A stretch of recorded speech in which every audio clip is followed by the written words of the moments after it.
Bismillahirrahmanirrahim. Assalamualaikum warahmatullahi wabarakatuh.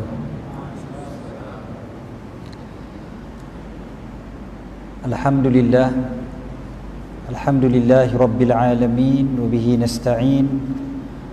Wassalatu wassalamu ala sayyidina wa habibina wa syafi'ina wa maulana Muhammadin al-amin wa ala alihi al-akramin wa azwajihi at-tahirati ummahatil mu'minin wa man tabi'ahum bi ihsanin ila yaumiddin. Subhanaka la ilma lana illa ma 'allamtana innaka antal alimul hakim. Allahumma inna nas'aluka as-sidqa fil qawl wal ikhlasa fil 'amal. Allahumma amin. Amma ba'd. Qala Allah ta'ala fi muhkami tanzilih ba'da a'udzu billahi minasy syaithanir rajim. Inna arsalnaka syahidan wa mubasysyiran wa nadhira litu'minu billahi wa rasulihi wa tu'azziruhu wa tuwaqqiruhu wa tusabbihuhu bukratan wa asila. Sadaqallahul azim. Terima kasih pada pengurusi majlis, tuan-tuan imam, tuan pengurusi dan seluruh jawatan kuasa masjid, datuk-datuk, datin-datin, tuan-tuan guru, para asatizah, para pimpinan masyarakat, ibu-ibu dan ayah, abang kakak, adik-adik, muslimin dan muslimat, tuan-tuan dan puan yang dirahmati lagi dikasihi oleh Allah Subhanahu wa taala sekalian. Alhamdulillah, syukur pada Allah. Allah Taala kumpulkan kita di masjid yang serba indah ini, masjid yang namanya pun indah. Nama seorang sahabat Nabi sallallahu alaihi wasallam yang kita rindukan dalam suasana umat Islam pada hari ini, Sayyidina Umar bin Khattab radhiyallahu taala anhu wa ardah. Tuan-tuan yang dirahmati lagi dikasihi oleh Allah SWT sekalian, malam ini kita berkumpul dalam keadaan dalam kepala kita banyaknya berlegar tentang PKPB yang akan berlaku selama 1 bulan bermula lusa. Jadi ramai yang dalam kepalanya memikirkan tentang PKPB. Itu topik utama dalam kepala, kan? Ada yang nak buat majlis kenduri kahwin, mungkin terpaksa tangguhkan, kan? Dan macam-macam lagi lah. Itu perkara yang biasa. Bagi kami yang daripada Kuala Lumpur, Selangor, PKPB dah sebulan dah. Maknanya tambah lagi sebulan. Bagi negeri-negeri yang lain, ni baru nak mula sebulan pula, kan? Kecuali Perlis, Kelantan dan Pahang, 3 negeri yang masih lagi dipanggil apa? Hijau, zon hijau, maka tidak dibuat PKPB. Tapi apa pun, alhamdulillah, Allah Ta'ala pilih kita pada malam ni. Itu yang pentingnya. Sebelum PKPB, malam terakhir sekali sebelum PKPB mula pukul 12 malam di Selangor, Kuala Lumpur tu. Malam yang terakhir tu saya berkuliah, saya berceramah, saya sebutkan, saya kata, bila Allah Ta'ala letakkan kita di rumahnya pada waktu begini, waktu yang mungkin saat-saat terakhir, kan? Macam disebutkan oleh pengurusi tadi, mungkin tak ada kuliah lepas ni, mungkin. Maknanya masjid-masjid pun akan tunggu arahan daripada Jabatan Agama. Jabatan Agama akan maklumkan. Setiap negeri mungkin berbeza. Macam kami di Kuala Lumpur dan Selangor pun berbeza. Kuala Lumpur lain, Selangor lain. Dia punya arahan-arahan dia, bergantung pada pihak Jabatan Agama. Jadi kalau kata tak ada kuliah, maka mungkin malam ini adalah malam yang terakhir ada kuliah. Tambah parah lagi kalau sembahyang berjemaah pula yang tak dibenarkan. Maknanya bukan tak dibenarkan sembahyang berjemaah, boleh sembahyang berjemaah kat rumah masing-masing, kan? Cuma dekat masjid dihadkan, mungkin. Katakanlah yang dihadkan kepada 5-6 orang, contohnya, maka mungkin kita tidak dipilih. Bila kita tidak dipilih, maka kita fikirkan, adakah mungkin malam ini dan esok adalah 24 jam yang terakhir yang aku dapat melangkahkan kaki ke rumah Allah Ta'ala ni. 1 bulan bukan tempoh yang pendek, kan? 1 bulan ni tempoh yang panjang. Macam-macam boleh berlaku. Kalau Allah Ta'ala cabut nyawa kita dalam tempoh 1 bulan ni, bermakna malam ini dan esoklah saat-saat terakhir kita berada di rumah Allah sebagai seorang yang hidup. Mungkin berikutnya yang kita datang sebagai jenazah. Kita tak tahu, dan kita tak tahu. Jadi syukurilah nikmat-nikmat ini. Syukurilah 24 jam yang ada ini sampai esok malam, kan? Supaya kita reti betul-betul bahawa ini adalah satu nikmat yang sangat-sangat besar. Dan nikmat Allah SWT pula bila kita dapat, kadang-kadang kita lupa. Bila Allah Ta'ala cabut, baru kita rasa. Kan gitu kan? Sama je, semua nikmat. Nikmat mata kita, mata yang cerah dengan mata yang dah rabun kan? Kan teringat balik nikmat mata yang cerah. Bagi mereka yang matanya cerah, dia kadang-kadang lupa. Bukan kadang-kadang lupa, selalunya lupa lagi. Kadang-kadang aja ingat. Ya, tuan-tuan yang pakai spek, kan, yang pakai spek mata, saya rasa tuan-tuan lah orang yang paling bersyukur atas nikmat mata yang cerah berbanding dengan orang yang tak pakai spek, kan? Macam tu jugalah nikmat apa, kaki kita, pinggang kita dan sebagainya kan. Kita rukuk, kita sujud. Dulu-dulu sedap aja nak rukuk sujud, sekarang dah sakit pinggang, sakit lutut, nak turun ke bawah, nak naik balik dan sebagainya kan. Kita akan ingat lagi balik kenangan dulu-dulu sihat, aku sedap je rukuk dan sujud. Tapi aku pula yang malas nak rukuk, malas nak sujud. Sekarang sakit pinggang, sakit lutut, aku rajin mudah-mudahan, tapi itulah sakitlah, kan? Nikmat-nikmat ini Allah cabut, baru kita ingat. Itu fitrah manusia. Wa qalilun min ibadiyasy syakur. Sedikit saja di kalangan hamba-Ku yang bersyukur. Maka nikmat datang ke masjid ini, mudah-mudahan kita jadi orang yang betul-betul syukur. Bila Allah Ta'ala cabut, salah satu hikmah dia adalah supaya kita ingat ini adalah satu nikmat yang sangat besar. Nikmat yang bila-bila masa Allah boleh cabut, dan bila-bila masa Allah Ta'ala boleh bagi semula, kan? PKP ni benda yang pelik. Maknanya benda yang waktu kita hidup berpuluh-puluh tahun kita tak pernah hadap benda macam ni, kan? Tuan-tuan semua tak pernah hadap benda ni. Maknanya sekejap boleh datang masjid, sekejap tak boleh, ya. Lepas tu mungkin tak boleh balik, apa semua macam-macam lah. Benda-benda yang begitu tu seumur hidup tuan-tuan semua, kita semua berpuluh-puluh tahun tak pernah hadap benda ni, kan? Tak ada di kalangan tuan-tuan yang pernah hadapi benda ni, kan? Tapi kita dapat benda ni sekarang ni. Allah Ta'ala kurniakan kita sebenarnya. Kita anggap ni adalah satu pemberian daripada Allah untuk kita lebih bersyukur. Pengurusi sebutkan tadi tentang kita berada dalam bulan Rabiul Awal ini, bulan kelahiran Nabi SAW. Mudah-mudahan makin meningkat suhu cinta kita pada Nabi SAW. Tadi kita sebut tentang suhu. Pengurusi sebut suhu sebab mungkin aircon masjid ni pun sejuk boleh tahan, tuan-tuan, kan? Jadi suhunya, suhu kita ni janganlah suhu cinta pada Nabi SAW jadi sejuk macam aircon masjid ni, tuan-tuan.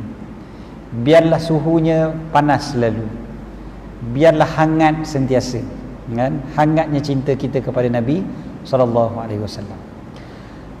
Dan tuan pengurusi masjid minta, pengurusi majlis minta supaya kita sebutkan tentang perkara-perkara yang semasa berkaitan dengan Nabi SAW. Kalau kita perhatikan, tuan-tuan, bila Nabi SAW diutuskan,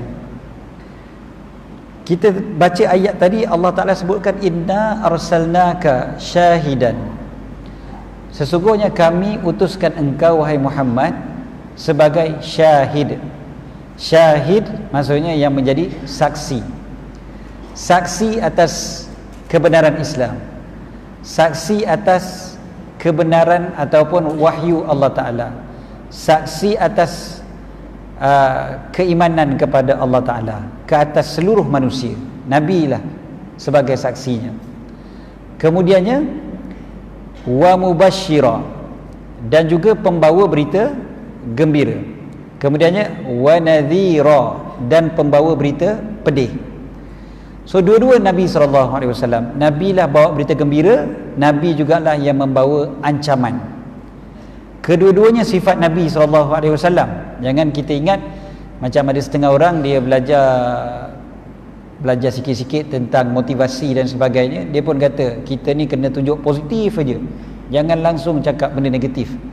Tak, Nabi SAW sifat baginda dua-dua sekali, mubasyiran wa nadhira. Dalam ayat yang lain basyiran wa nadhira. Nabi SAW membawa berita gembira dan membawa berita pedih. Dia kena ada kedua-duanya. Dia bukan hanya semata-mata cerita syurga aja, dia kena juga cerita tentang azab api neraka. Dia bukan cerita benda yang best saja, kena juga cerita benda tak best supaya orang boleh hindar, kan? Kedua-dua aspek tu kena ada. Amar makruf ada, nahi mungkar pun ada juga.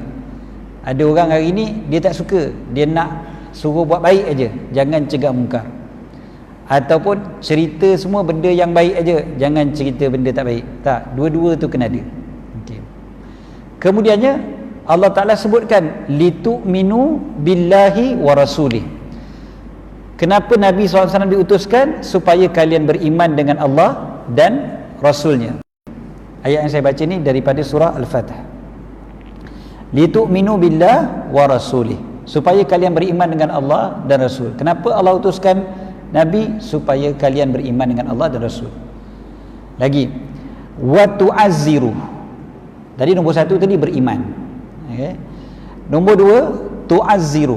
Nombor tiga tuwaqqiru. Ulama tafsir bahas panjang apa maksud tu'azziru dan juga tuwaqqiru. Tu'azziru kalau dengan erti mudahnya adalah membantu baginda, membantu agama baginda, membantu perjuangan baginda. Maknanya Nabi SAW diutuskan dalam keadaan yang tadi itu, membawa berita gembira, membawa berita sedih dan sebagainya, supaya kita tolong baginda. Itu kerja kita. Nombor dua, bantu baginda. Wa tuwaqqiru, maksud mudahnya adalah mengagungkan baginda, memuliakan baginda, menghormati baginda. So tu'azziru dan juga tuwaqqiru. Dua benda ni disebutkan dalam Al-Quran sebagai salah satu sebab Allah Ta'ala utuskan Nabi SAW, supaya kita bantu baginda dan kita muliakan baginda. Kemudiannya barulah wa tusabbihuhu bukratan wa asila, supaya kita bertasbih memuji Allah siang dan malam, pagi dan petang. Tuan-tuan perhatikan ayat ini, Allah Ta'ala suruh kita tolong Nabi dan muliakan Nabi. Maka pada hari ini apabila Nabi SAW dihina ataupun baginda, syariat baginda tidak dipedulikan, baginda tidak dimuliakan, faktor paling besar sekali adalah kerana kita sebagai orang Islam sendiri tak buat dua perkara ni yang disebutkan sebagai tu'azziruhu wa tuwaqqiruhu. Kalian mengagungkan, membantu baginda dan memuliakan baginda. Yang ini dua perkara yang mungkin kita ada kecuaian, sehingga Nabi SAW boleh dihina sebarangan saja. Adakah Nabi SAW baru sehari dua ni dihina? Jawapannya tidak. Nabi SAW dihina sejak baginda dapat wahyu, baginda menyampaikan Islam kepada kaum Quraisy lagi, kan, dulu lagi. Waktu baginda sampaikan Islam kepada kaum keluarga baginda pun baginda dah dihina. Antara orang pertama sekali hina baginda Abu Lahab, sampai kita baca ayat surah Al-Lahab tu, surah Al-Masad tu, tabbat yada abi lahabin wa tab. Itu salah satu faktornya kerana beliau menghina, dia menghina Nabi SAW. Hanya dia antara orang yang pertama sekali hina Nabi SAW. Maknanya daripada zaman itu lagi Nabi dah dihina, betul. Lepas daripada tu orang kafir Quraisy terus menghina Nabi SAW. Bahkan bukan sekadar menghina dengan mulut, dengan perbuatan, bahkan hendak bunuh baginda, kan. Sampailah baginda diusir, pergi ke Taif macam tu juga baginda dihina, sampai di Madinah walaupun dah jadi ketua negara Islam pun baginda masih lagi dihina, masih lagi usir bunuh. Orang Yahudi masih lagi cuba untuk bunuh baginda. Orang munafik masih lagi menghina baginda, kan? Bahkan ada seorang Yahudi yang dikenali sebagai Ka'ab ibn al-Ashraf. Ka'ab ibn al-Ashraf ini adalah seorang yang mak dia orang Yahudi, ayah dia orang Madinah asal, tapi ayah dia meninggal waktu dia kecil lagi, so dia dibesarkan oleh keluarga ibunya, maka dia dibesarkan sebagai seorang Yahudi. Ka'ab ibn al-Ashraf ini salah seorang yang paling kuat pula menghina Nabi SAW, bahkan mengajak orang ramai untuk memusuhi Nabi, berkomplot pula dengan orang luar daripada Madinah untuk bunuh Nabi SAW. Ni Ka'ab ibn al-Ashraf, dan nama beliau dalam lipatan sejarah orang yang diperintahkan oleh Nabi SAW untuk dibunuh. Nabi SAW suruh bunuh Ka'ab ibn al-Ashraf ni, sampai ada seorang ulama besar dalam mazhab Syafi'i yang bernama Imam Taqiyuddin As-Subki. Imam Taqiyuddin As-Subki, beliau tulis satu kitab. Nama kitab beliau adalah Saiful Maslul ala man sabbir Rasul. Ala man sabbar Rasul. Apa dia? Saiful Maslul, pedang yang terhunus ke atas mereka yang menghina Rasul. Nama kitab dia. Kitab dia tebal tuan-tuan, lebih kurang 600 ke 700 muka surat begitu dalam bahasa Arab. 600 ke 700 muka surat kalau dalam bahasa Arab, terjemah bahasa Melayu mungkin jadi 1,500 ke 2,000 muka surat. Maknanya bukan kitab kecil ni. Kenapa beliau tulis kitab yang tebal ni? Kitab Saiful Maslul ini kenapa Imam As-Subki tulis? Beliau ceritakan di mukadimah kitab tersebut, beliau kata, aku didatangi oleh seorang anak muda. Seorang anak muda datang pada aku, mengadu kepada aku tentang seorang Nasrani, orang Kristian yang menghina Rasul sallallahu alaihi wasallam. Lalu aku kabarkan kepadanya hukum ke atas orang Nasrani itu adalah hukum bunuh, seperti mana Nabi sallallahu alaihi wasallam membunuh Ka'ab ibn al-Ashraf. Jadi dia gunakan perkataan itu, seperti mana Nabi sallallahu alaihi wasallam mengarahkan Ka'ab ibn al-Ashraf dibunuh, maka begitulah orang tadi itu wajib dibunuh. Okey. So nama Ka'ab ibn al-Ashraf ini memang menjadi, kita panggil contoh dalam lipatan sejarah bagaimana hukumnya ke atas orang yang menghina Rasul sallallahu alaihi wasallam. Dan dia termasuklah dalam ayat yang kita bacakan tadi, tu'azziruhu wa tuwaqqiruhu. Kita membantu Nabi SAW dan memuliakan baginda. Persoalan sekarang ni pula adalah, orang yang hina Rasul SAW, adakah kita boleh sewenang-wenangnya bunuh? Ikut suka kita je. Kita tengok kawan kita hina Nabi, kita pun terus penggal kepala dia. Jawapannya tentu sekali tidak, kan? Jangan pula kita tengok jiran kita hina Nabi, kita terus bakar rumah dia. Tak adil juga. Sebab Islam ini pula datang agama yang ada peraturan, ada undang-undang. Dan undang-undang mengatakan bahawasanya yang boleh mengeluarkan hukum bunuh hanyalah hakim. Hakim saja yang boleh keluar hukum bunuh. Kita tak boleh keluar hukum bunuh. Walaupun orang tu kita nampak murtad sekalipun, na'udzubillah, kita tak boleh nak bunuh orang tu. Kan? Kita tak boleh tengok member kita, tengok dia mempermainkan solat contohnya, kita terus ambil pisau kat dapur, tikam aja dia senang. Tak boleh. Islam tak ajar kita gitu. Islam ajar supaya kita merujuk dulu kepada mahkamah, hakim yang akan mengeluarkan hukuman. Jadi apa yang berlaku contohnya di Perancis sehari dua ni, ataupun sebulan dua ni sebenarnya, apa yang berlaku di Perancis ni, dia adalah perkara yang memang dah lama dah berlaku, terus menerus berlaku sampai sekarang. Cuma bagaimana pula reaksi kita? Betul, kita kata hakim yang boleh menentukan hukum bunuh, maka kita tak boleh buat hukum bunuh. Tapi adakah bila hukum bunuh tu tidak dilaksanakan, kita boleh goyang kaki pula? Adakah kita boleh berpeluk tubuh? Kita boleh kata tak apa lah, biarlah, dah tak boleh nak bunuh, biar je lah? Tak mungkin. Sedangkan kalau orang hina diri kita, hina mak bapak kita pun, kita akan melenting. Budak-budak dulu bergaduh, kan, dia letak dua batu, ni bapak engkau, ni kepala bapak engkau, ni kepala bapak engkau, kan? Dah. Itu cara budak-budak bergaduh, kan? Kenapa dia bergaduh macam tu? Sebab kemuliaan bapak satu perkara yang orang akan sensitif. Orang akan rasa macam, oi, ni tak boleh, jangan, ini bapak kau, kan? Nama bapak kita ni nama yang mulia, kita tak boleh nak biar orang main-mainkan. Ni bapak kita je, mak kita, diri kita, anak kita dan sebagainya. Pantang kalau orang kacau. Orang kutuk kita sikit, kita akan melenting. Orang kutuk mak bapak kita, lagi kuat kita melenting, kan? Sebab tu bapak kita, orang yang kita sayang. Sekarang ni orang kutuk Nabi SAW, ada yang kata tak apalah, biar je lah, mudah-mudahan dia dapat hidayah. Tak mungkin. Orang yang ada sensitivity, dia mesti ada rasa. Sahabat-sahabat Nabi SAW, mereka marah apabila ada orang yang menghina Nabi SAW. Marah itu Nabi tak tegur, cuma Nabi SAW tahan mereka daripada bunuh semua orang. Kalau ikut marah, Nabi tak marah diorang kerana marah. Macam Nabi tak kata salah kamu semua marah, tak ada dalam hadis Nabi SAW tegur para sahabat kenapa marah, tak. Cuma Nabi tahan, jangan penggal kepala dia, kan? Jangan penggal kepala. Contoh, ada seorang sahabat Nabi, bukan ada seorang sahabat Nabi SAW, sahabat-sahabat Nabi, beberapa orang ketika tu duduk dengan Nabi SAW, tiba-tiba datang seorang Arab yang menghina Nabi SAW tentang pemberian.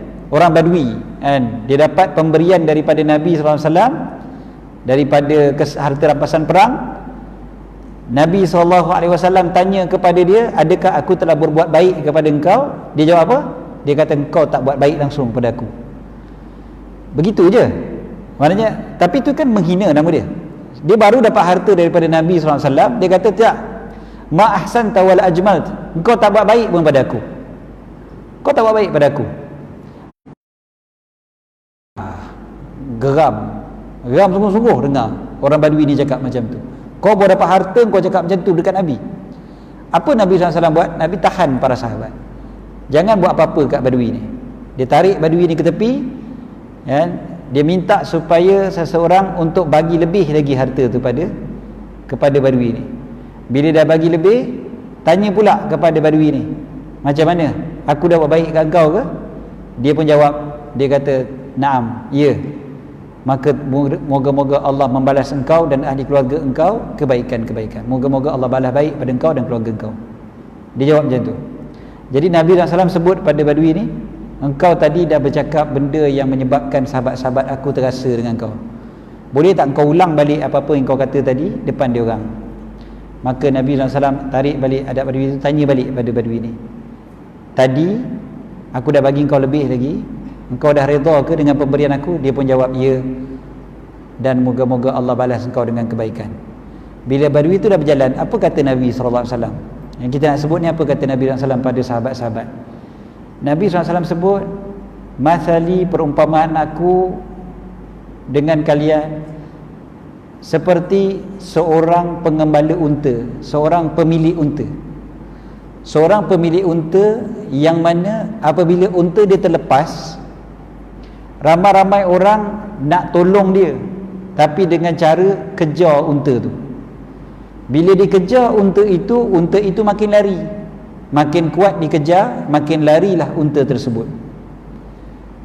Lalu pemilik unta tu pun berkata, jangan, cukup, tak payah lagi kejar, jangan kejar unta ni. Pemilik unta tu bawa keluar makanan, unta tu pun berhenti, unta tu datang dekat pemilik unta tu.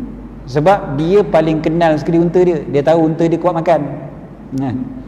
Jadi dia bawa keluar makanan, unta tu pun makan makanan tu, lalu ditambatlah unta tersebut. Kata Nabi SAW, inilah perumpamaannya. Dan kalaulah aku biarkan kalian, nescaya dia akan mati dalam keadaan kufur. Orang tadi tu dia akan mati sebab kalian akan bunuh dia. Lau taraktukum, kalau aku tinggalkan kalian, kalau aku biarkan kalian, laqataltumuh, maka kalian akan bunuh dia dan dia akan mati dalam keadaan kufur. Jadi Nabi SAW sengaja tunjukkan contoh ini kepada para sahabat. Tapi Nabi tak marah sahabat dari segi emosi mereka. Maksudnya emosi mereka tu tak ada masalah, cuma mereka tak boleh bertindak dengan emosi tadi. Mereka tak boleh bertindak dengan membunuh orang tersebut hanya semata-mata sebab dia jawab perkara dengan cara yang kurang ajar pada Nabi. Jangan bunuh dia, kan, kata Nabi SAW. Maknanya kalian nak marah silakan. Dan itulah para sahabat Nabi SAW. Bila mereka berkata bahawasanya mereka mencintai Nabi SAW lebih daripada diri mereka sendiri, memang mereka buktikan sungguh-sungguh, biar aku yang terbunuh, jangan Nabi SAW yang terbunuh. Kan cerita-cerita sirah tuan-tuan semua belajar. Macam mana seorang wanita waktu zaman Nabi SAW ketika peperangan, perang Uhud, ada yang kata perang yang lain, bagaimana dia apabila pejuang-pejuang Islam balik ke Madinah ataupun ke bandar, dia diberitahu oleh orang Islam yang lain bahawasanya suami dia meninggal dunia. Lepas tu orang bagi tahu bapak dia meninggal dunia, orang bagi tahu abang dia meninggal dunia, bapak dia meninggal, suami dia meninggal, abang dia meninggal. 3 lelaki paling penting dalam hidup dia meninggal dunia, semua meninggal. Dia tak keluarkan respon apa pun kecuali dia tanya apa dia, bagaimana keadaan Nabi SAW, bagaimana keadaan Nabi SAW. Orang jawab Nabi baik, Nabi okey, selamat. Dia tak puas hati, dia kata aku tak puas hati selagi mana aku tak melihat Nabi SAW. Bila Nabi sampai, dia tengok Nabi SAW, baru disebut kullu musibatin ba'daka jalal. Dia kata semua musibah selepas daripada engkau adalah musibah-musibah yang kecil, ringan. Yang penting kau selamat. Musibah yang lain semuanya jadi kecil. Okay? Ini kata sahabiah, isteri seorang sahabat Nabi SAW. Tuan-tuan bayangkan orang macam ni yang punya sayang kepada Nabi SAW lebih daripada segala-galanya. Kalau mereka dengar Nabi SAW dihina, tentulah mereka akan bangkit. Tak mungkin mereka akan biarkan macam tu saja. Kan? Ini contoh yang patut kita ikut. Para sahabat Nabi SAW, mereka lah contoh kita. Bila Allah Ta'ala sebutkan tu'azziru wa tuwaqqiru, ini benda-benda yang memang dibuat oleh para sahabat, memang dibuat sungguh-sungguh oleh para sahabat Nabi SAW. Dan apabila kita tak tolong Nabi SAW, kita yang rugi. Dalam Quran Allah Ta'ala sebut illa tansuruhu faqad nasarahullah. Kalau kalian tak tolong Nabi, maka sesungguhnya Allah telah menolong baginda. Ayat ini cerita waktu perang, waktu hijrah, ya, Nabi SAW dengan Sayyidina Abu Bakar duduk dalam gua, Allah Ta'ala tolong. Allah Ta'ala dah tolong dah. Maknanya kalau kalian tak tolong pun Allah tolong. Nabi dengan Sayyidina Abu Bakar kan berdua sahaja. Kalau orang kafir Quraisy nak bunuh, senang sangat, senang sangat-sangat. Tapi sebab datangnya bantuan daripada Allah, maka orang kafir Quraisy tak dapat nak tolong, tak dapat nak bunuh. Tuan-tuan, Allah Ta'ala bagikan perumpamaan ini, illa tansuruhu faqad nasarahullah. Kalau kalian tak tolong pun baginda, sesungguhnya Allah telah menolong baginda. Maksudnya apa? Kalau kita tak tolong Nabi SAW, Nabi tak rugi, Nabi tak rugi langsung, tapi kitalah jadi orang yang paling rugi sekali. Tuan-tuan, imej Nabi SAW tidak akan terkesan hanya semata-mata dengan seorang yang lukis kartun menghina Nabi SAW. Kemuliaan Nabi tak terjejas, cinta Allah pada Nabi tak berkurang semata-mata kerana sebab satu kartun. Memang takkan terkesan langsung Nabi SAW. Apalah sangat satu kartun tu nak banding dengan kemuliaan Nabi SAW? Sikit pun tak luar, kan? Tapi yang rugi siapa dia? Kita, apabila kita tak mempertahankan Nabi SAW. Kita yang rugi. Jadi jangan ada pula yang kata, alah tak apa lah, Nabi tetap mulia punya, biarlah orang nak hina pun. Tak. Memang betul Nabi SAW memang tak ada apa-apa, tak ada terkesan langsung. Tapi kita dah yang jadi rugi, sebab itu menunjukkan suhu cinta kita pada Nabi SAW tu terlalu rendah, sejuk sangat. Tak ada apalah, biar tak ada benda pun, tak ada kesan pun, tak ada kesan pun. Ini kalau orang yang kita tak kenal kena kutuk, orang yang tak sensitif, dia mungkin biar aje sebab dia tak sensitif.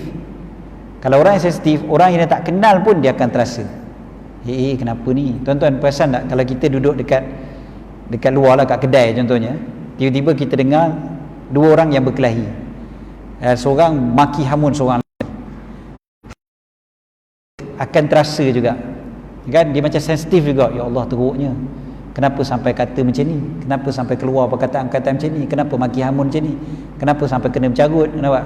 Kita akan terasa, telinga kita berdesing bila dengar benda-benda macam tu. Padahal orang yang kita tak kenal langsung, yang bergaduh tu dua-dua kita tak kenal, tapi hati kecil kita ni akan terasa juga, sebab kita ada prihatin. Apatah lagi kalau yang kena hina, kena kutuk kawan kita, orang yang kita kenal. Lagi berdesing telinga kita kalau dengar. Kena pula orang yang kita sayang, lagi berdesing. So maknanya apa? Kalau Nabi SAW dihina, lepas tu kita biarkan dia, maknanya lagi teruk kita banding dengan kita tengok orang yang kita tak kenal. Kita dengan Nabi SAW, dengan orang yang kita tak kenal, orang kita tak kenal tu kadang lebih sensitif kita dengan berbanding dengan Nabi SAW. So dekat sini je kita boleh ukur sebenarnya. Kita boleh ukur cinta kita kepada Nabi SAW. Tuan-tuan, bila Allah SWT turunkan Nabi SAW, Allah datangkan Nabi SAW pada kita. Dalam Quran ayat yang tuan-tuan semua hafal, laqad ja'akum rasulun min anfusikum azizun alaihi ma anittum harisun alaikum bil mu'minina raufur rahim. Tuan-tuan kalau tengok ayat tu, kalau kita tak balas kasih sayang Nabi SAW, memang pelik sangat tuan-tuan. Cuba tuan-tuan tengok, telah datang kepada kalian seorang rasul daripada kalangan kalian, orang manusia juga. Apa dia? Azizun alaihi ma anitum. Sifat Nabi SAW adalah rasa berat sangat apa yang kalian tanggung. Tuan-tuan, kita hari ni kita tanggung macam-macam, masalah ekonomi ke, masalah kesihatan dan sebagainya. Dah Allah Ta'ala dah sebut 1400 tahun dulu, Nabi SAW sifat dia azizun, rasa berat sangat, alaihi, ke atas baginda, ma'anitum, apa yang kalian tanggung, yang kalian sakit ni Nabi rasa. Maknanya Nabi SAW memang seorang yang sangat-sangat prihatin pada kita. Tambah lagi harisun alaikum, sangat prihatin kepada kalian, sangat nakkan kebaikan untuk kalian. Nabi SAW sifat baginda memang disebutkan begitu. Bahkan tambah lagi lepas tu, bil mu'minina raufur rahim, dengan orang yang beriman Nabi ada sifat kasih sayang yang sangat-sangat. Nabi SAW sayang pada kita dahsyat tuan-tuan. Nabi SAW sanggup berkorban siang dan malam untuk kita semua. Baginda tak perlu pun sayang kita, tapi baginda sayang kita, ya Allah, luar biasa. Baginda dah jadi kekasih Allah. Baginda kalau tak sayang kita pun, baginda dah jadi kekasih Allah. Apalah ada pada kasih sayang kita ni sebenarnya? Tak ada nilai pun kasih sayang kita ni, sebab baginda dah jadi kekasih Allah. Tak boleh nak compare pun kasih sayang kita ni pada Nabi SAW. Maksudnya Nabi tak perlukan pun kasih sayang kita sebenarnya. Sikit pun baginda tak perlu kita punya sayang. Dia beza, kita sayang orang, kadang kita masih lagi perlukan orang tu sayang kita. Kan dia masih lagi timbal balik. Kita tak mau, orang kata apa, tepuk tangan sebelah, macam mana? Macam mana istilah dia? Tepuk sebelah tangan tidak berbunyi. Okay. Kita tak mau tepuk sebelah tangan je. Memang tak akan berbunyi punya. Nabi SAW, Nabi SAW tak perlu pun sayang kita ni. Berbeza dengan kita, bila sayang orang, kita nak orang sayang kita. Kita sayang anak kita, kita nak anak kita sayang kita balik. Kita sayang pasangan kita nak pasangan kita sayang kita balik. Kita tak mau sebelah pihak je. Kita sayang mak bapak kita nak mak bapak sayang kita. Semua macam tu. Kita sayang kawan-kawan kita nak kawan-kawan kita sayang kita. Nabi SAW dah dapat kasih sayang Allah. So kita sayang ke tak sayang ke, sebenarnya tak ada kesan pun pada Nabi SAW kalau ikut logik akal. Tapi bila Nabi SAW sayang pada kita, lepas tu kita pula tak sayang, nampak sangat kita jenis tak reti betul-betul kenang budi. Nabi SAW dalam keadaan tak perlu pun sebenarnya, tapi baginda sayang sangat pada kita, prihatin sangat pada kita, sentiasa memikirkan tentang kita. Harisun alaikum bil mu'minina raufur rahim. Itu sifat Nabi SAW pada orang yang beriman. Ayat tu sebut bil mu'minin, pada orang yang beriman, tak sebut orang yang beriman yang hidup pada zaman Nabi je, tak.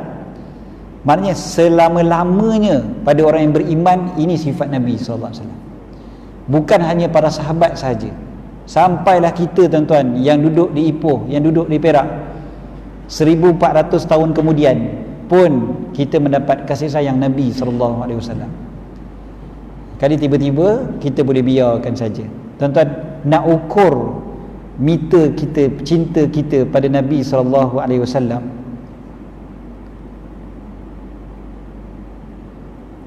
bila kita nak ukur meter cinta kita pada Nabi SAW, ada beberapa cara untuk kita boleh ukur. Ini kata Qadhi Iyad dalam kitab Asy-Syifa bi Ta'rifi Huquqil Mustafa sallallahu alaihi wasallam. Ada beberapa perkara yang kita boleh ukur. Pada malam ni kita ambil secara ringkas. Kitab Asy-Syifa tu tebal begini tuan-tuan. Dalam bab yang kedua, beliau ada sebutkan tentang cinta pada Nabi SAW, dan beliau sebutkan tentang tanda-tanda cinta, fi alamati mahabbati Nabi SAW. So bila cerita tentang cinta, apa tanda-tandanya, beliau senaraikan banyak. Banyak tanda-tanda. Salah satu daripada tanda cinta pada Nabi SAW adalah kita bersetuju, suka bersetuju dengan Nabi SAW berbanding dengan bercanggah dengan baginda. Orang yang sayang seseorang, dia lagi suka bersetuju bandingkan berkelahi. Tuan-tuan, kan kita kalau dengan pasangan kita contohnya, ada ke orang yang dia suka berkelahi? Bukan suka berkelahi, suka berkelahi ni ramai, tapi suka ke sifat benci membenci tu lama, marah tu lama, tak suka. Dia kalau boleh, kalaupun dia berkelahi sekejap aja reda balik, itu lebih melegakan hati. Bukan kata dengan pasangan, dengan kawan, dengan orang yang kita tak kenal pun kita tak selesa apabila bergaduh. Tuan-tuan dekat atas jalan tiba-tiba berkelahi dengan orang yang depan ke kiri kanan ke apa ke, tak kenal langsung pun orang tu, tapi itu pun kita rasa tak selesa. Takkan kita rasa senang hati kita. Ini kan pula dengan orang yang kita sayang. Dengan Nabi SAW kita cek, aku lagi selalu bersetuju dengan Nabi ke aku lagi suka bercanggah dengan Nabi SAW. Ini antara kayu ukur umum. Tapi yang ini masih lagi umum, kadang-kadang masih lagi susah kita nak ukur. Cuba kita tengok pula yang detail. Antaranya Qadhi Iyad sebut, antara cara untuk kita cek adalah kita selalu tak sebut nama Nabi SAW. Selalu sebut ke tidak? Nama Nabi selalu sebut ke nama yang lain yang selalu kita sebut? Perkara yang lain selalu kita sebut. Siang dan malam selalu tak sebut nama Nabi SAW. Lepas tu Qadhi Iyad kata, cara kita sebut pula sama ke dengan cara kita sebut orang lain? Ada tak rasa sesuatu dalam hati kita bila kita sebut nama Nabi SAW? Beliau pun bawa contoh-contoh para sahabat bagaimana mereka apabila sebut tentang Nabi SAW. Para sahabat bila sebut pasal Nabi SAW, dia akan jadi khusyuk, tenang, tunduk. Nabi dah wafat, tapi sebut saja tentang baginda mereka akan tunduk. Tuan-tuan kalau tengok cerita orang Turki, apa cerita Ertugrul, dia biasa buat, kalau sebut nama Nabi SAW je dia letakkan macam ni, letakkan tangan kat dada Nabi SAW. Bukan kata dia yang bercakap je, orang-orang yang mendengar pun letak tangan dekat dada. Saya perhatikan benda ni, rupanya benda ni memang budaya. Sampai sekarang pun ada orang Turki buat macam tu. Saya bila buat rakaman rancangan Syama'il Muhammadiyah di Istanbul, Turki, kita bercakap bahasa Melayu. Ni kamera banyak ni rakam kan. Lepas tu orang-orang Turki ni datang tengok kita bercakap bahasa Melayu, mana dia faham kan?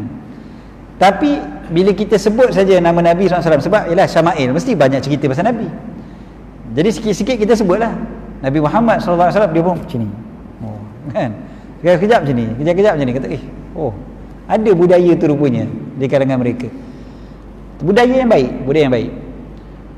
Tapi kita sekarang ni, kita cek pada diri kita lah, tak mesti tangan tu, tapi hati kita ni ada tak rasa sesuatu bila sebut tentang Nabi SAW. Saya selalu bagi contoh bila kita solat. Tadi kita sembahyang maghrib 3 rakaat. Waktu kita sembahyang maghrib 3 rakaat, tahiyat awal kita ada sebut nama Nabi SAW, tahiyat akhir pun kita sebut nama Nabi SAW. Waktu kita sebut, waktu tahiyat awal dengan tahiyat akhir tadi, bagaimana hati kita? Para sahabat bila sebut nama Nabi SAW, kenapa mereka khusyuk? Dia ada 2 sebab.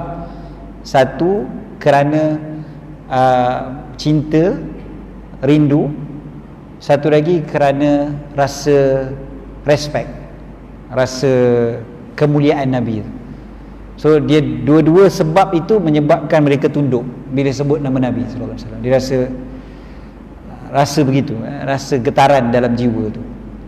So bila kita sebut Allahumma salli ala sayyidina Muhammad wa ala ali sayyidina Muhammad, kan, bila kita solat dalam tahiyat awal dengan tahiyat akhir tu, ada tak rasa begitu?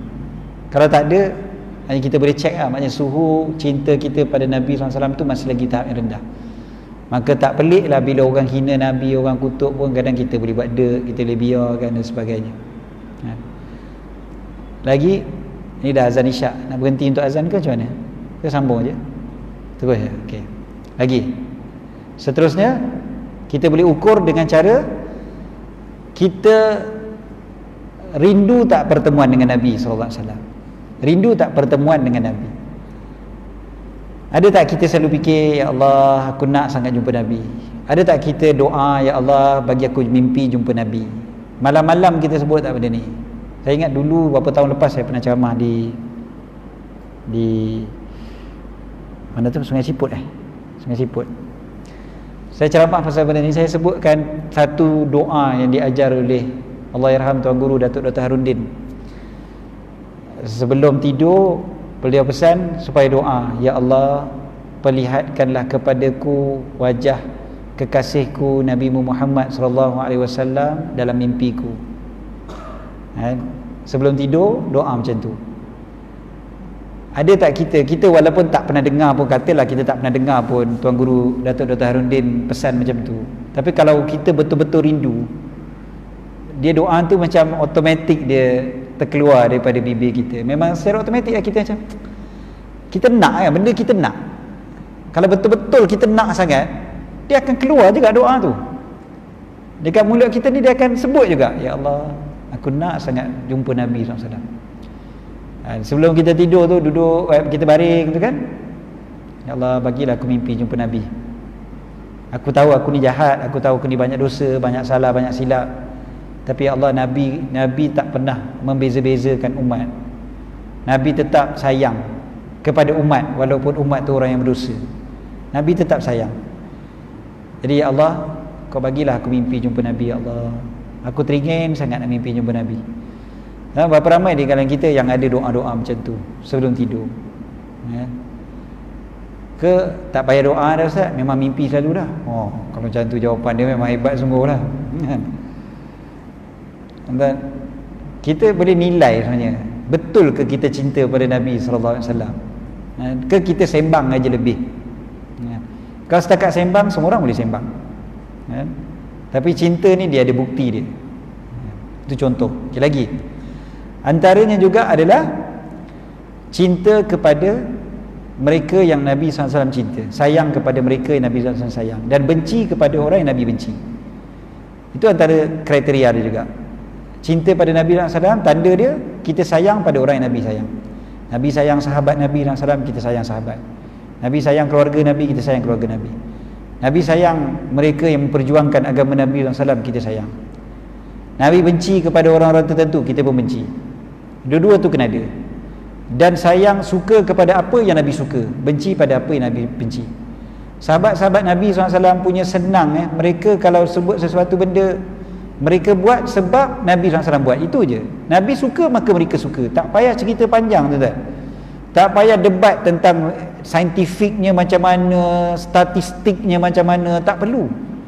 Kalau sayang, benda tu tak penting dah. Dia tak penting dah, saintifik ke statistik ke, tak penting dah, sebab sayang. Sahabat-sahabat macam tu je, dia tak perlu Nabi suruh pun, asal Nabi SAW buat, Nabi suka, aku nak. Tengok macam mana sahabat-sahabat Nabi SAW. Kenapa Ibn Umar radhiyallahu anhuma pakai satu jenis slipper ni namanya sibtiyah, capal kan, sehari dua ni kecoh capal Nabi SAW, capal. Kenapa Sayyidina Ibn Umar pakai capal yang berbentuk begitu? Dia ada dua tali kan, diperbuat daripada kulit. Kenapa Sayyidina Ibn Umar pakai macam tu? Ditanya kepada Sayyidina Ibn Umar, beliau jawab simple je, kerana aku melihat Nabi SAW pakai begini. Itu je. Adakah Nabi pernah suruh pakai begitu? Tak. Nabi tak pernah suruh. Nabi tak pernah cakap, okey, pakai slipper macam ni, kalian akan mendapat pahala sekian-sekian contohnya. Kalau Nabi suruh, Nabi bagi tahu fadilat, itu simple lah, tu memang confirm lah, para sahabat lajulah buat. Ini benda yang Nabi tak suruh, benda yang Nabi tak sebut fadilat pun, tetap para sahabat buat. Alasan satu je, sebab aku tengok Nabi buat. Sedangkan pakaian ni kan benda yang manusiawi, Dia bukan melibatkan urusan ibadat secara khusus, tetapi sebab cinta punya pasal. Jadi senang. Pakaian, mereka nak pakai macam Nabi SAW. Pedang, hatta pedang sendiri, jenis pedang, cara siapa yang tolong tempakan pedang tu, mereka buat betul-betul pasal Nabi SAW buat pedang begini, maka mereka pun nak buat pedang begini. Macam tu je. So kalau kita boleh buat benda yang sama, kita tak, kenapa buat macam ni? Sebab Nabi SAW buat. Selesai.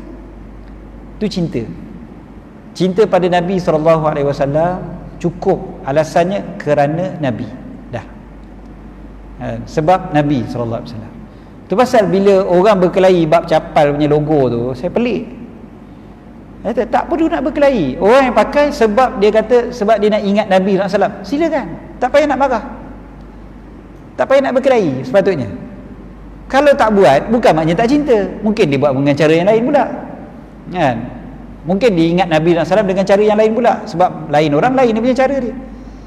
So sepatutnya tak payah nak berkelahi, tapi tiba-tiba berkelahi pula bab ni. Macam tak cukup benda nak berkelahi, sampai bab capal tu pun nak berkelahi juga, kan?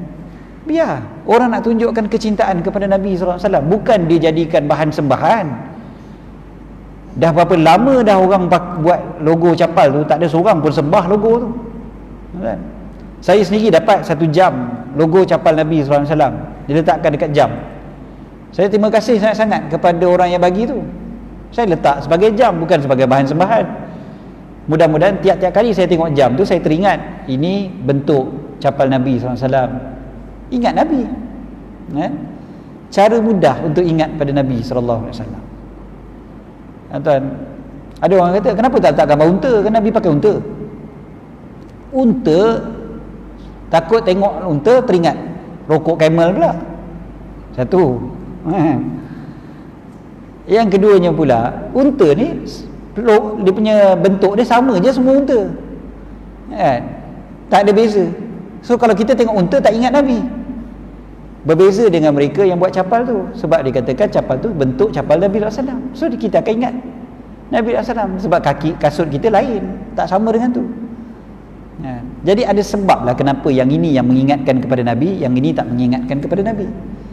Atas kita lah pula, kan? Jadi tuan-tuan dan rahmati yang dikasihi oleh Allah SWT sekalian, buat sesuatu sebab Nabi suka, tinggalkan sesuatu sebab Nabi tak suka. Selesai. Kita tak payah sembang panjang, tak payah bahas panjang. Melainkan apa dia? Melainkan kalau benda Nabi suka tu tak sesuai dengan kita dari segi kesihatan. Sebab benda ni Nabi SAW tegur sahabat, kan?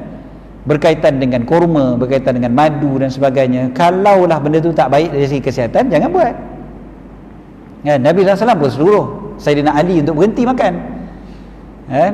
Sebab tak sesuai dengan badan. Ketika demam, panas, kan? Maka Nabi suruh berhenti. Bukan maknanya Nabi kata buang sunnah aku, tak. Cuba pada waktu-waktu yang tertentu tak payah buat. Jangan macam kalau doktor pesan, tuan jangan buat benda ni tuan, benda ni tak baik untuk kesihatan tuan ada darah tinggi, ada kencing manis, ada jantung, ada apa. Jangan kita balas pula, ini sunnah Nabi ni, Nabi suka, aku suka. Tu tak kena. Sebab Nabi SAW juga ajar sahabat supaya bila sakit, okey, yang ni tinggalkan, tak ada masalah. Sunnah Nabi banyak, kita boleh tiru yang lain pula. Tak. Berapa ramai di kalangan kita yang kalau sakit boleh sihat hanya semata-mata kerana sebut nama Nabi SAW. Benda ni berlaku kepada Sayyidina Ibn Abbas radhiyallahu ta'ala anhuma. Orang Arab dulu-dulu tuan-tuan, kalau kaki dia kebas ataupun kram, ataupun paling tidak semut-semut lah kaki tu, bila duduk lama sangat bersimpuh, bila nak bangkit sekali lagi, kan, kita bangkit kejap lagi, kita berdiri tu kadang-kadang kan macam aduh. Bila beliau bangkit, kaki jadi macam tu, jadi lembik kaki tu. Disebutkan oleh orang keliling beliau, kata sebut orang yang kau paling sayang, sebut uzkur ahabban nas indak, sebut nama orang yang kau paling sayang sekali. Dia pun terus sebut ya Muhammad, dia sebut wahai Muhammad, dia sebut. Baik tu kaki dia, Elok. Sebab memang orang Arab ketika tu, dia punya petua dia, sakit kaki tu sebut nama orang yang kau sayang. Lupa terus sebenarnya lupa terus. Kaki tu lenguh, kaki tu semut-semut dan sebagainya. Sebab teringatkan orang yang disayangi. Jadi Sayyidina Ibn Abbas spontan sebut orang yang kau paling sayang, Muhammad, sebut terus. Riwayat Imam Al-Bukhari, ya Muhammad, ni Imam Bukhari riwayatkan hadis ni. So tuan-tuan, kita dia agak-agak boleh tak? Siapa orang kau paling sayang? Ya Muhammad. Terus nama Nabi SAW yang keluar dekat mulut kita. Itu tanda sayang yang memang bukan dibuat-buat. Bukan buat-buat tu, memang betul-betul sayang pada Nabi SAW. Kita cek lagi, antara tanda sayang kepada Nabi SAW, cinta pada Nabi SAW adalah Quran, membaca Al-Quran, mengkaji Al-Quran dan sebagainya. Membaca Al-Quran tu lah paling kurang, baca Al-Quran, kan? Itu tanda cinta pada Nabi SAW, sebab Quran diturunkan pada Nabi, dan Nabi SAW lah yang mengajar Quran kepada para sahabat sampai pada kita pada hari ini. Yang sampai pada kita ni dengan lidah Nabi SAW. Baginda lah manusia pertama yang baca Al-Quran, kan? Tak ada orang lain. Baginda lah manusia pertama. Lidah manusia pertama sekali yang sebut Al-Quran ni Nabi SAW. Jadi bila kita baca Quran kerana cinta kita pada Nabi SAW. Kalau kita tak suka baca Quran, tu juga salah satu daripada kayu ukur menunjukkan kita tak berapa nak sayang pada Nabi. Tuan-tuan, kita sendiri boleh cek diri kita. Kita boleh belajar macam-macam benda tapi tak belajar Quran. Itu masalah, kan? Orang boleh sanggup, tuan-tuan tahu, orang boleh bayar kursus perniagaan, kursus nak kaya ni tuan-tuan, dia boleh bayar sampai 80,000 satu kursus. 80,000 saya bila dengar satu kursus 80,000. 80,000 bukan kursus 2 tahun 3 tahun dah. Kursus berapa hari ni? Kursus beberapa hari, kosnya 80,000. Cara nak buat, cara nak berniaga bagi gempak, bagi untung besar, kan? Bayar sampai 80,000 sanggup untuk untung dunia. Saya bukan kata haram, tak, terpulang pada dia lah, kan? Selagi mana dia berniaga benda yang halal dengan cara yang halal, silakan. Tapi kita boleh ukur ke mana yang lebih penting bagi kita sebenarnya. Ada tak kita belajar Quran walau percuma sekalipun? Kadang kita tak belajar, ya. Paling asas Fatihah kita, ada tak kita betulkan? Ada tak kita jumpa dengan imam? Saya pesan banyak benda ni, banyak tempat, semua tempat saya pesan benda yang sama. Tolonglah tuan-tuan, tolong bacaan Fatihah, jumpa dengan imam, minta imam dengar bacaan Fatihah kita. Bukan kita aja dengar bacaan imam, minta imam dengar bacaan kita dan betulkan. Bukan imam dengar aja, imam betulkan bacaan kita. Tolong tuan-tuan, setahun sekali paling kurang buatlah benda ni. Dia macam tayar kena buat alignment, macam itulah juga Fatihah kita, kan? Fatihah kita ni pun kena buat alignment selalu tuan-tuan. Dia akan belong juga. Jadi dalam masa paling kurang setahun sekali tu, kita jadikan rutin. Jumpa dengan ustaz, guru tajwid, imam dan sebagainya, kan? Minta, ustaz boleh tak saya nak baca Fatihah, ustaz tolong dengar, kalau salah takut solat kita tak sah, kan? Jadi minta imam dengar, betul tak saya baca ni? Betul, alhamdulillah. Belajarlah imam makan sikit. Imam pun tak minta kan? Ada bayaran nak dengar bacaan Fatihah, kan? Tak gamak pun nak minta tuan-tuan.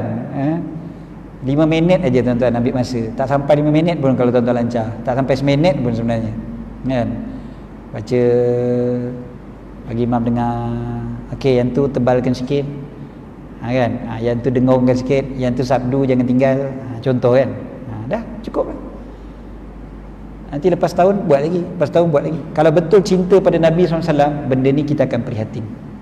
Kita akan prihatin. Bacaan Quran memang sangat-sangat kita akan prihatin. Dan bukan saya kata tuan-tuan tak erti, tak. Tapi sebahagian kita memang tak erti. Bukan hina tuan-tuan, bukan hina.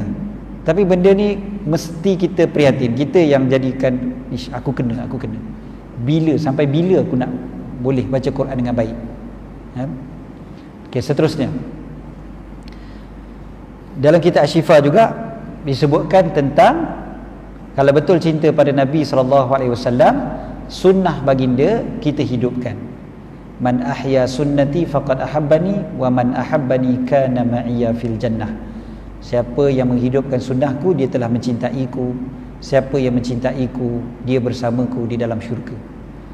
Tuan-tuan, hari ini apa yang berlaku di Perancis, cuba kita jadikan sebagai satu perkara, satu penolak untuk kita jadi orang yang lebih menghidupkan sunnah dan bagi tahu, sebarkan tentang sunnah Nabi SAW.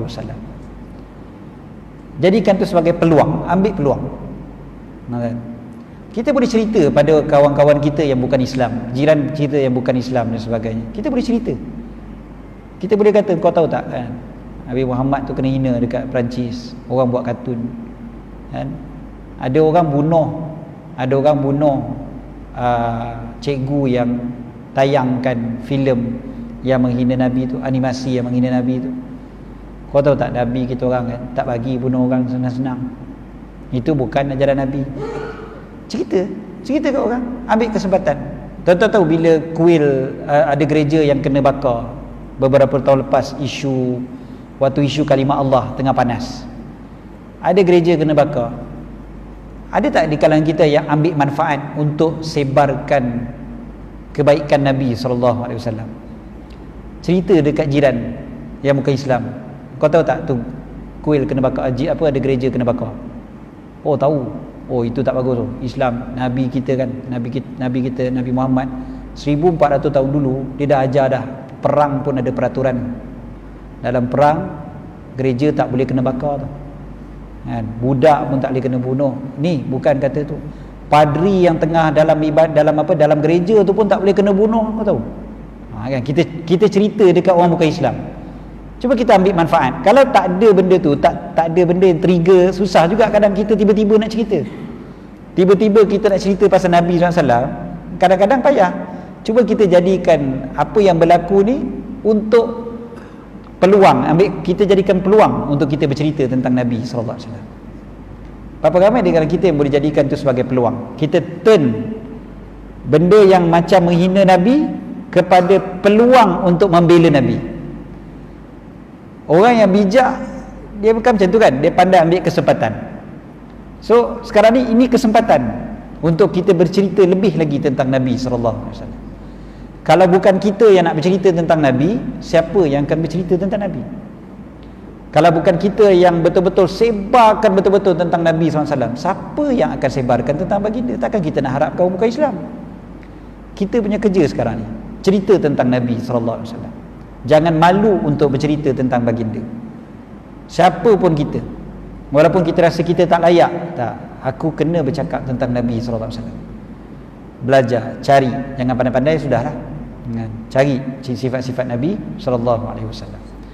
Dan last sekali tuan-tuan yang dirahmati lagi dikasihi oleh Allah SWT sekalian, bila Nabi SAW dihina, dikutuk, dicerca dan sebagainya, dan kita yang mengaku sebagai pencinta Nabi SAW, pastilah, memanglah orang pesan suruh boikot apa semua tu, betul, itu saya tak nafikan kan? Ada satu artis, dia sebut baru ni, artis ni kawan saya daripada kecil lagi, sebaya saya. Dia sebut, dia kata boikot ni, dia kata saya dah boikot berapa tahun dah. Dia cakap macam tu, boikot, saya dah boikot bertahun-tahun dah. Dia cakap, saya bila dengar dia cakap dia dah boikot bertahun-tahun, saya malu. Kereta saya pun satu buatan Perancis. tapi kereta berapa tahun lepas lah kan? Tapi kereta Perancis lah. Okey, tak apalah. Tu yang saya bawa hari ni pun kereta Jepun, tak bawa kereta Perancis. Ada orang mesej, ada orang tanya saya petang tadi, Ustaz, kereta Perancis dekat mana? Saya kata kereta Perancis tinggal kat rumah. Bawa kereta Jepun. Okey, tak apalah. Boikot tu satu. Tapi dia kata gini, dia kata, tapi saya selalu fikir, kalau Nabi SAW ada, apa yang Nabi akan buat? Itu dia punya kata-kata. Dia kata, Saya selalu fikir, kalau Nabi SAW ada, apa yang Nabi akan buat? Kalaulah kita ada mentaliti macam ni kan, selalu fikir, kalau Nabi ada, apa Nabi buat? Maka aman dunia ni tuan-tuan. Kita semua kita orang Islam, kita fikir, Nabi ada, Nabi buat apa? Dalam keadaan umat Islam berpecah belah, kalau Nabi ada, Nabi buat apa?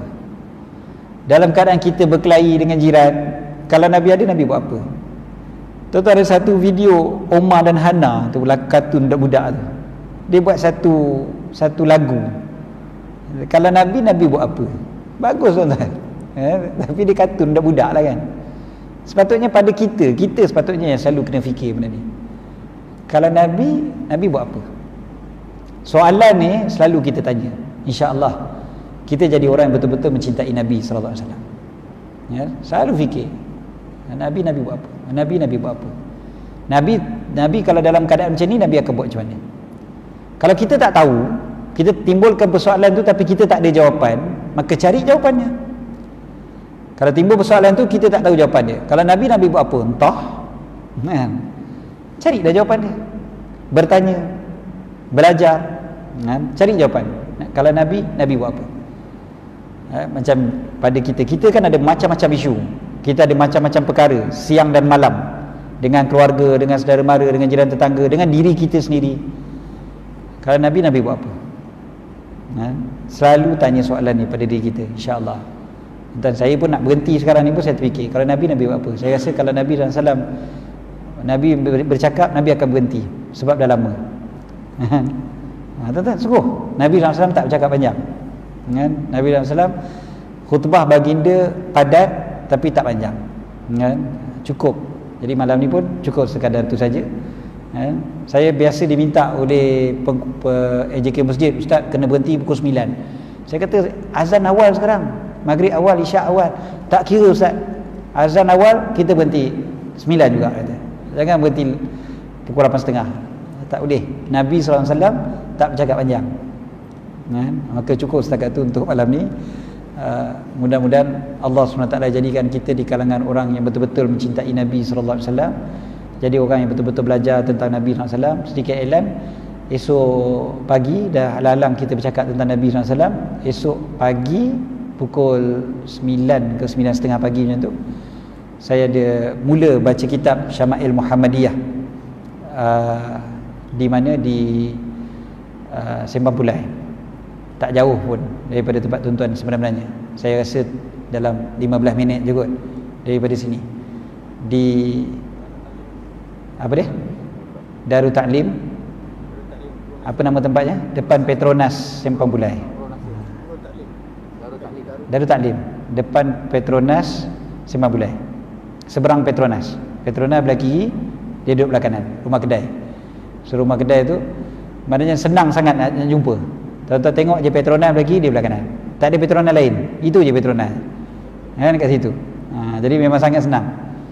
Tuan-tuan keluar je tol Sembang Pulai, pergi ke sebelah kiri, straight aja, tuan-tuan akan nampak Petronas belah kiri, markas tu belah kanan, Darul Ta'lim tu belah kanan. Dua tingkat. Besok pagi mula kita baca kitab Syama'il Muhammadiyah, insya-Allah. Itu baru mula kitab Syama'il Muhammadiyah tu, baru mula besok pagi, insya-Allah. Okey, jadi jemput hadir insya-Allah, tak ada bayaran. Tuan-tuan bayar duit minyak kereta tuan-tuan je. Itu yang penting.